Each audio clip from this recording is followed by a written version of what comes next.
فجر کے وقت اس کی آنکھ کھلی مگر وہ اس کے پاس نہیں تھا۔ عشاء نے ایک نظر چاروں طرف دوڑائی، وہ کہیں نہیں تھا۔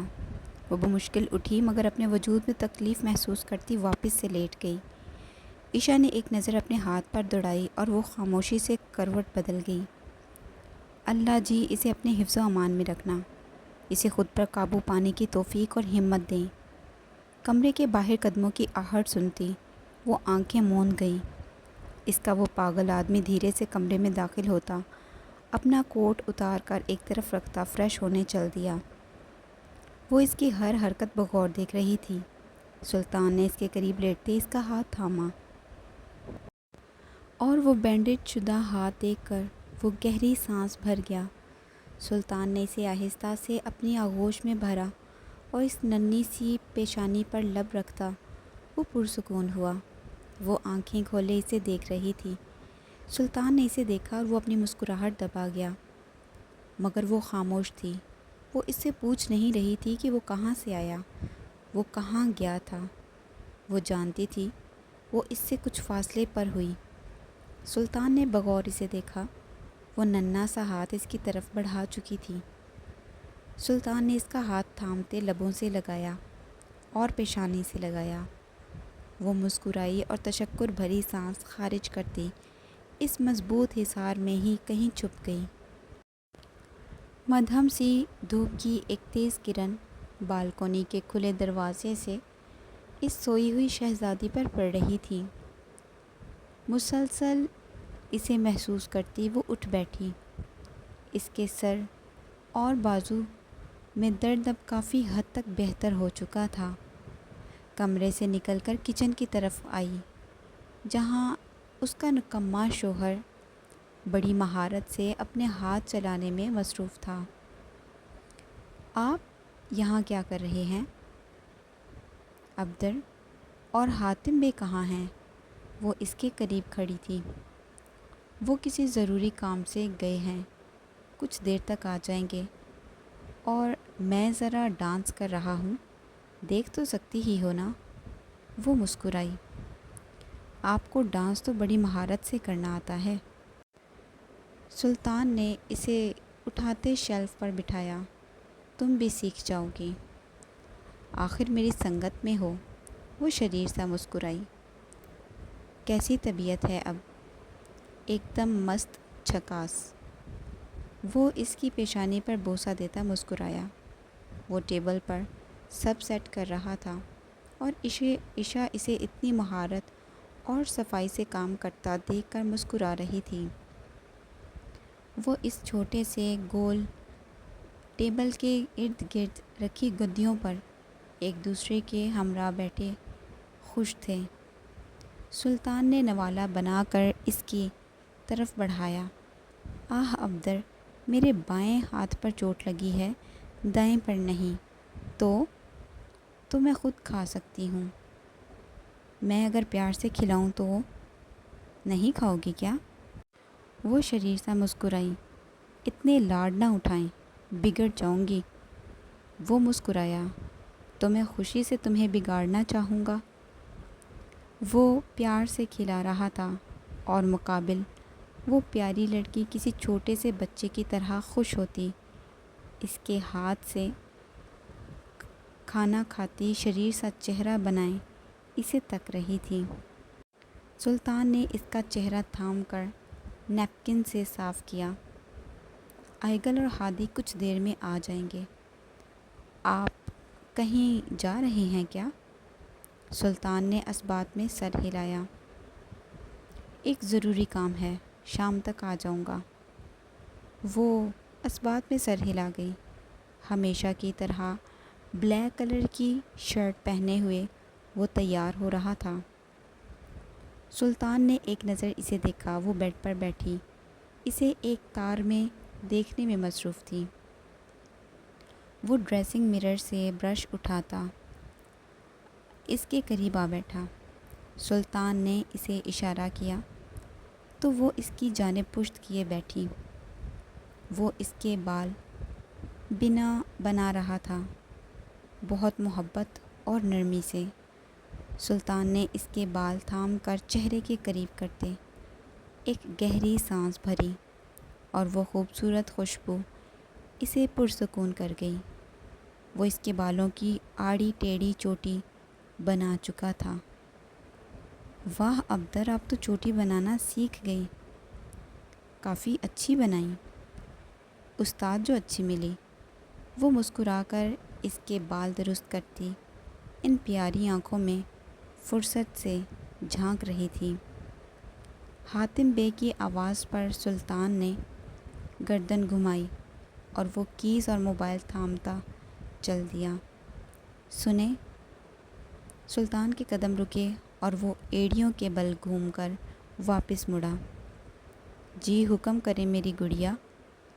عشا نے انگلی سے اشارہ کرتے اسے اپنے قریب آنے کو کہا۔ وہ چلتا ہوا اس کے قریب آ رکا۔ اس نے پھر سے اپنی ننھی سی انگلی گھمائی اور اسے مزید قریب آنے کو کہا۔ سلطان اس کے قریب آ رکا۔ وہ گردن جھکائے اسے دیکھ رہا تھا۔ عشا نے دھیرے سے اس کا گریبان جکڑا۔ میری ایک بات کان کھول کر سن لیں۔ سلطان نے پلکیں تیزی سے جھپکیں۔ وہ قریب ہوا۔ آج کے بعد اگر آپ رات 10 بجے کے بعد گھر سے گئے تو وہ آنکھیں اس پر جمائے بولا، تو میں آپ کی ٹانگیں توڑ دوں گی۔ عشا نے اس کے گریبان پر گرفت مضبوط کرتے اسے ہلکا سا جھٹکا دیا۔ سلطان نے دونوں آئی برو اٹھائے اس ننھی سی لڑکی کو دیکھا جو اتنی ڈھٹائی سے اس خوفناک شخص کا گریبان جکڑے کھڑی تھی اور اوپر سے اسے دھمکی بھی دے رہی چکی تھی۔ کیا کہا تم نے؟ پھر سے کہنا۔ وہ قریب ہوا۔ میں اپنی بات دہرانے کی عادی نہیں۔ آپ ایک دفعہ میں ہی سمجھ جائیں تو آپ کے لیے بہتر ہوگا۔ عشا نے اس کا گریبان آزاد کیا اور وہ قدم موڑتی جا چکی تھی اور وہ اسے جاتا حیرانی سے دیکھ رہا تھا۔ سلطان نے ایک نظر کچن کے دروازے میں کھڑے حاتم بے پر دوڑائی۔ دیکھ رہے ہیں آپ اسے؟ سلطان نے حیرانی سے کہا۔ تو حاتم بے نے مسکراتے ہوئے گردن جھکائی۔ دن بدن خطرناک ہوتی جا رہی ہے یہ لڑکی، بچ کر رہنا پڑے گا۔ سلطان نے اپنی ٹائی کی نوٹ ہلکی سی ڈھیلی کی اور وہ حیران و پریشان سا چہرہ لیے وہاں سے آئیگل نے آتے ہی اس خوبصورت سے فلیٹ میں ہلا گلا مچا دیا تھا۔ ان دونوں کی نوک جھونک اور بلند آواز سنتی وہ ہنس رہی تھی۔ کیسے پاگل لوگ میرے پلے آ پڑے ہیں، سب کے سبھی پاگل ہیں ایک جیسے۔ وہ ہنستی، وہ دل ہی دل میں سوچتی انہیں دیکھ رہی تھی۔ عشا نے ایک نظر گھڑی پر دوڑائی جو شام کے 6 بجا رہی تھی۔ وہ بے صبری سے ہال کے دروازے کی طرف بار بار دیکھ رہی تھی اور آئیگل اس کی بے صبری سے دیکھتی اس کی ٹانگ کھینچنے میں لطف اندوز ہو رہی تھی۔ آئیگل اور عشا کی فرمائش پر ہادی کا وہ ترکش ڈانس شروع ہو چکا تھا۔ وہ جھوم رہا تھا جبکہ اس کے موبائل کی گھنٹی مسلسل شور مچا رہی تھی۔ عشا نے ایک نظر اس کے بجتے موبائل کی طرف دیکھا۔ جسے نظر انداز کیے وہ ڈانس کرنے میں مصروف تھا۔ ہینڈسم ڈیمن نام جگمگاتے دیکھ کر عشا نے سوالیہ نگاہ سے اسے اور پھر موبائل کی اسکرین کو دیکھا۔ یہ ہینڈسم ڈیمن کون ہے؟ اس نے نمبر پڑھا۔ وہ سلطان کا نمبر تھا۔ کچھ سوچتے ہوئے اس نے کال پک کی۔ ہادی کا موبائل ہال میں رکھے اسپیکر سے کنیکٹڈ تھا جس پر چلتا گانا پورے ہال میں گونج رہا تھا۔ گانا بند ہوا اور کال شروع ہوئی۔ ارے کہاں مر گئے ہو کمینے انسان، کب سے کال کر رہا ہوں، اٹھا کیوں نہیں رہے؟ آئگل اور ہادی نے ایک دم اتنی بلند آواز پر عشا کو دیکھا، جو موبائل ہاتھ میں تھامے انہیں دیکھ رہی تھی۔ ہال میں رکھے اسپیکر میں سلطان کے موبائل سے یہ گیت کی آواز گونجتی سنائی دے رہی تھی: جتنی جلدی ہو سکے ہماری پرسنل سائٹ پر پہنچ، نہیں تو سب گڑبڑ ہو جائے گی۔ ہادی نے ایک دم موبائل عشا کے ہاتھ سے لیتے ہوئے اسے ڈسکنیکٹ کیا۔ اسے اسپیکر پر ہی رہنے دیں بھائی۔ ہادی نے اثبات میں سر ہلایا۔ سب خیریت؟ کیا ہوا؟ ارے اس جنگلی کے ہوتے کبھی خیریت ہو سکتی ہے بھلا؟ پاگل ہو چکا ہے وہ، نہ کچھ سن رہا ہے نہ رک رہا ہے۔ یار کچھ کر، وہ اسے مار ڈالے گا، اور وہ آدمی ہمارے لیے ایک سرخ پتا ہے۔ مجھے سمجھ نہیں آ رہی آخر کیسے روکوں اسے۔ عشا ایک دم اپنی جگہ سے اٹھتی ہادی کے قریب آئی۔ یہ گیت بھائی، کیا وہ ٹھیک ہیں؟ وہ کہاں ہیں؟ وہ تیز تیز بولی۔ یہ گیت نے موبائل کان سے ہٹاتے ماتھے پر ہاتھ دے مارا۔ اب اس کی کمی تھی۔ ہادی بھائی، مجھے اس کے پاس لے جائیں پلیز۔ میں اسے روک سکتی ہوں، مجھے اس کے پاس جانا ہے۔ وہ تیز تیز بولتی ہوئی دروازے کی طرف بڑھی۔ آئگل نے اسے روکا۔ آئگل پلیز، میں اسے روک سکتی ہوں، مجھے اس کے پاس جانا ہے۔ ہادی نے اسے دیکھا اور وہ اثبات میں سر ہلاتا اسے لیے اپنے خفیہ اڈے پر پہنچا۔ ہادی اور آئگل سمیت عشا کو دیکھتے یہ گیت نے گردن پر ہاتھ رکھے رخ موڑا۔ ارے بھابھی، آپ کو یہاں نہیں آنا چاہیے تھا۔ وہ اس کی بات انسنی کرتی اس تہہ خانے کی طرف دوڑی۔ ارے تیرا دماغ خراب ہو چکا ہے کیا؟ وہ پاگل ہو چکا ہے، اور تو اسے یہاں؟ حوصلہ رکھ، وہ اسے سنبھال لے گی۔ وہ تینوں اس کے پیچھے اندر کی طرف دوڑے۔ وہاں سے آتی اس بے رحم انسان کی بلند آواز سنتی وہ تیزی سے اندر داخل ہوئی۔ سامنے کا منظر دیکھتی وہ چیخ اٹھی تھی۔ سلطان اس آدمی کو جکڑے بری طرح اسے کچلنے میں لگا تھا۔ ابدر، وہ بلند آواز میں چلائی اور اس کی طرف لپکی۔ چھوڑیں اسے، وہ اسے کندھوں سے جکڑے اس آدمی سے دور کر رہی تھی۔ ابدر پلیز، میں نے کہا چھوڑیں اسے، مت کریں ایسا، وہ بلند آواز میں چلا رہی تھی۔ اس آدمی پر حاوی ہوئے اس بے رحم انسان کے کان جیسے سل چکے تھے۔ وہ کسی جانور کی طرح اس پر جھپٹ پڑا تھا۔ عشا نے اس کی شرٹ کو جکڑے کھینچا تو اس کے ہاتھ پر لگی چوٹ میں تکلیف محسوس ہوئی۔ وہ بلند آواز میں چلائی، جبکہ دروازے پر کھڑے وہ تینوں نفوس انہیں یوں آپس میں جھنجھوڑتے شل انداز میں کھڑے دیکھ رہے تھے، مگر کوئی بھی ان کے نزدیک جانے کی ہمت نہیں کر پا رہا تھا۔ سلطان کی نظر ایک دم ہی اس کے ہاتھ پر پڑی، جہاں سے نکلتا خون دیکھتا وہ اس آدمی کو دور دھکیل گیا۔ چھوڑ دیں اسے، مت ماریں پلیز ابدر، ہوش میں آئیں۔ وہ اسے اپنی طرف کھینچتی دوڑ کر اس کے سینے سے جا لگی، اور وہ پاگل آدمی بلند آواز میں دھاڑا۔ اس کی آواز اتنی بلند تھی کہ عشا کو اپنے کانوں کے پردے سن ہوتے ہوئے محسوس ہوئے، اور اگلے ہی پل سلطان نے اس کے گرد اپنی گرفت مضبوط کی۔ وہ زور زور سے سانسیں بھر رہا تھا، اس کے چہرے پر براجمان غصہ، اس کی آنکھیں دہشت ناک بنا رہا تھا۔ وہ نازک سی لڑکی روتی ہوئی اس کی اس غضبناک آغوش میں چھپی ہوئی تھی۔ خود پر قابو رکھیں، پلیز مجھے دیکھیں، میری طرف دیکھیں عبدر۔ عشاء نے اس کا چہرہ تھام کر اپنے مقابل کیا۔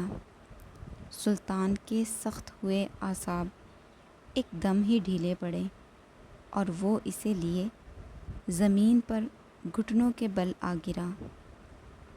عشاء نے اس کا چہرہ دونوں ہاتھوں میں تھامتے اس کی پیشانی پر ماتھا ٹکایا۔ خود پر قابو رکھیں، سلطان نے آنکھیں مونتے اس کے گرد حصار تنگ کیا اور وہ اس کے کندھے پر سر رکھ گیا۔ عشاء نے تشکر بھری سانس خارج کی۔ اس کے ساتھ ساتھ دروازے پر کھڑے ان تینوں نے گہری سانس خارج کرتے ان دو پاگلوں کو دیکھا اور وہ بیک وقت ہنس دیے۔ تمہیں یہاں نہیں آنا چاہیے تھا پاگل لڑکی۔ سلطان نے اس کا چہرہ ہاتھوں کے پیالے میں بھرا۔ میں ہر اس جگہ جاؤں گی جہاں آپ ہوں گے۔ اور اب اس کی ذمہ دار تم خود ہو۔ عشاء نے سوالیہ نگاہ سے اسے دیکھا ہی تھا کہ وہ پاگل آدمی جھک کر اس کی اتھل پتھل ہوتی سانسیں اپنی گرفت میں لے چکا تھا۔ وہ ایک دم شل ہوئی اور اگلے ہی پل اس جان لیوا لمس پر وہ ڈھہ چکی تھی۔ وہ ایک ہاتھ اس کے سر کی پشت پر رکھے اس کے حواس گم کرنے میں فرصت سے مصروف تھا۔ دروازے پر تینوں کھڑے ان نفوس نے آنکھیں پھاڑے انہیں دیکھا۔ آئیگل نے رخ موڑا اور وہ تیز تیز چلتی وہاں سے غائب ہوئی۔ ارے مجھے یہاں چھوڑ کر مت جاؤ، ہادی اس کے پیچھے بھاگا۔ جب کہ یگیت نے تیزی سے پلکیں جھپکتے چھت کی طرف دیکھا اور وہ چھت کو بغور دیکھتا وہاں سے یوں نکلا جیسے اس نے کچھ دیکھا ہی نہیں۔ یا اللہ خیر، اب بس یہی دیکھنا باقی رہ گیا تھا۔ اس جنگلی کی نہ جانے کون کون سی چھپی حرکتیں میری ان پاپنی آنکھوں کے سامنے آنی باقی ہیں۔ وہ اپنے چہرے کو دونوں ہاتھوں سے تھپک رہا تھا۔ وہ کھل کر ہنسا اور دوڑ کر اس تہہ خانے سے باہر نکلا۔ سلطان نے ایک گہری سانس بھرتے اسے آزاد کیا۔ اس کی آنکھوں کے نیچے وہ گول گول رخسار سرخ ہوئے تھے۔ وہ سختی سے آنکھیں میچے اس کی شرٹ کو جکڑے بیٹھی تھی۔ سلطان نے اسے اپنے حصار میں چھپایا تو وہ پاگل لڑکی اپنی بے ترتیب ہوتی دھڑکنیں سنبھالنے کی ناکام کوشش کرتی شریر سا مسکرائی۔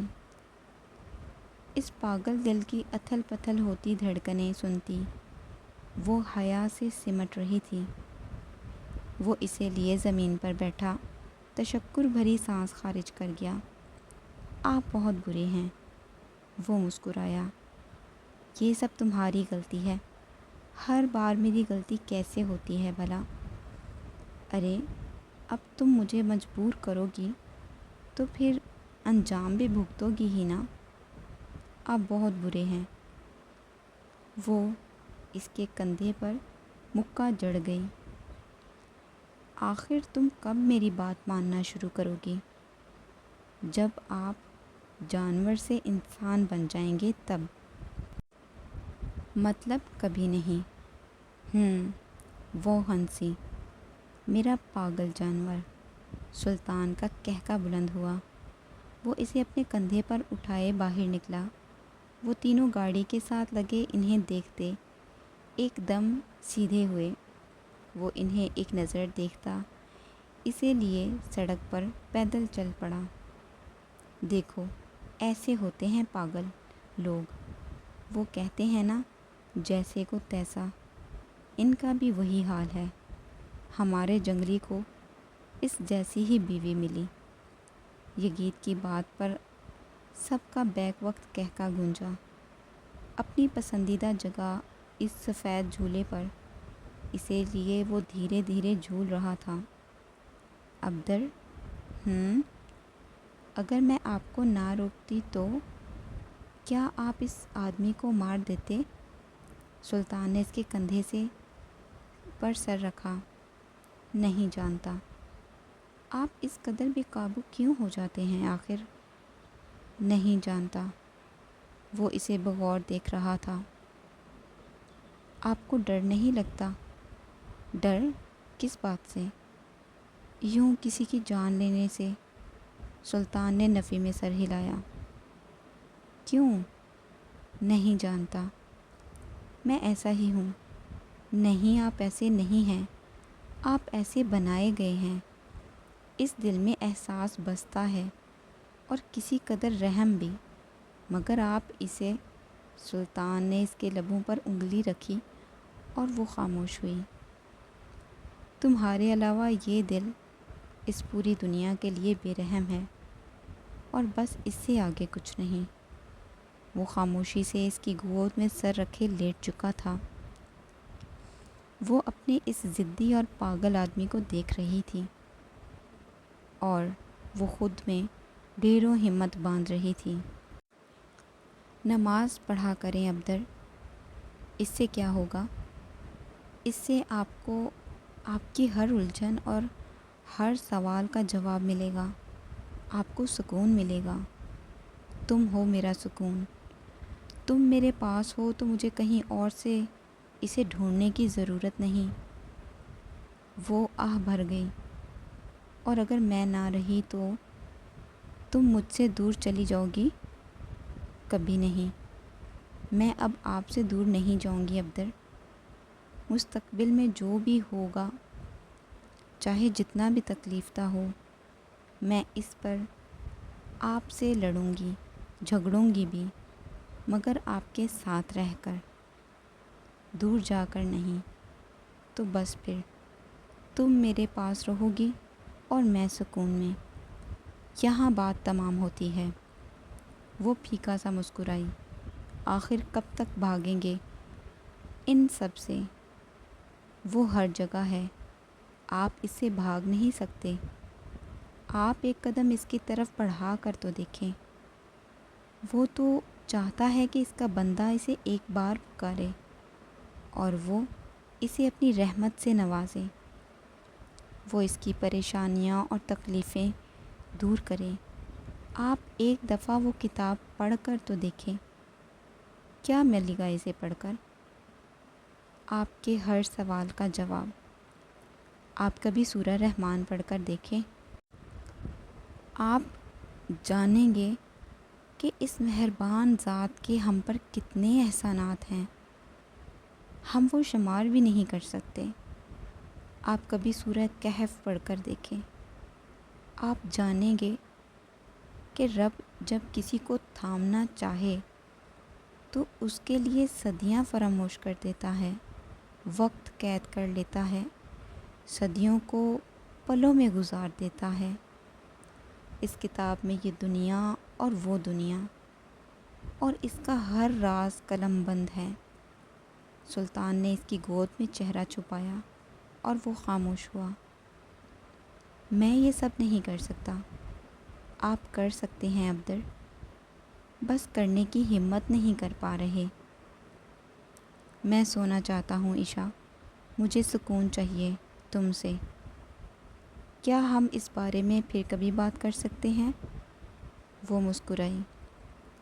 وہ بھاگ رہا تھا، مگر آخر کب تک؟ میں انتظار کروں گی۔ وہ اس کے بالوں میں انگلیاں چلاتی گہری سوچ میں ڈوب چکی تھی۔ اسے افسوس تھا، آخر وہ اسے پہلے کیوں نہیں ملی تھی؟ کاش کہ میں اسے کچھ وقت پہلے ملی ہوتی تو آج وہ ایک مکمل انسان ہوتا۔ وہ مضبوط شخص کچھ ہی دیر میں نیند کی ان خوبصورت وادیوں میں کھو چکا تھا، جبکہ وہ اسے اپنی گود میں یوں بے خبر سوتے دیکھ کر اس کے چہرے کے نقوش کو انگلی سے چھو رہی تھی۔ وہ پیاری آنکھیں جن میں اس لڑکی کی جان بستی تھی۔ عشاء نے دھیرے سے اپنی انگلیاں اس کی آنکھوں پر رکھی اور وہ اس کی بیئرڈ کو نامعلوم طریقے سے چھوتی اسے بغور دیکھ رہی تھی۔ وہ اس کا ہر نقش اپنی خوبصورت آنکھوں میں قید کر رہی تھی۔ میں آپ کو بچا لوں گی ابدر، آپ کی عشاء آپ کو کچھ نہیں ہونے دے گی۔ میں اپنے رب سے ایک بہترین سا سودا کروں گی اور میں جانتی ہوں کہ مجھے اس سودے میں کبھی خسارہ نہیں ہوگا۔ میں آپ کو کبھی بھی اس دنیا کی رنگینیوں اور یہاں کی آسانیوں میں گم نہیں ہونے دوں گی۔ میں آپ کو بچا لوں گی، چاہے اس کی قیمت میری جان ہی کیوں نہ ہو۔ میں اپنی جان صدقے کے طور پر آپ پر سے وار دوں گی میرے ابدر، اور وہ صدقہ آپ پر سے سب بلائیں، سب مشکلات اور گمراہی کو کھینچ کر دور کر دے گا، اور پھر آپ دیکھ سکیں گے اس راستے کو جس پر چلنے سے آپ ڈرتے ہیں۔ میں آپ کو کچھ نہیں ہونے دوں گی۔ عشاء نے جھک کر دھیرے سے اس کی پیشانی پر لب رکھے اور آنکھیں مونتے ہی ان خوبصورت آنکھوں سے آنسو نکل کر اس کی پیشانی پر بوسہ دے چکے تھے۔ میں آپ کو کچھ نہیں ہونے دوں گی۔ عشاء نے جھک کر دھیرے سے اس کی پیشانی پر لب رکھے اور آنکھیں مونتے ہی ان خوبصورت آنکھوں سے آنسو نکل کر اس کی پیشانی پر بوسہ دے چکے تھے۔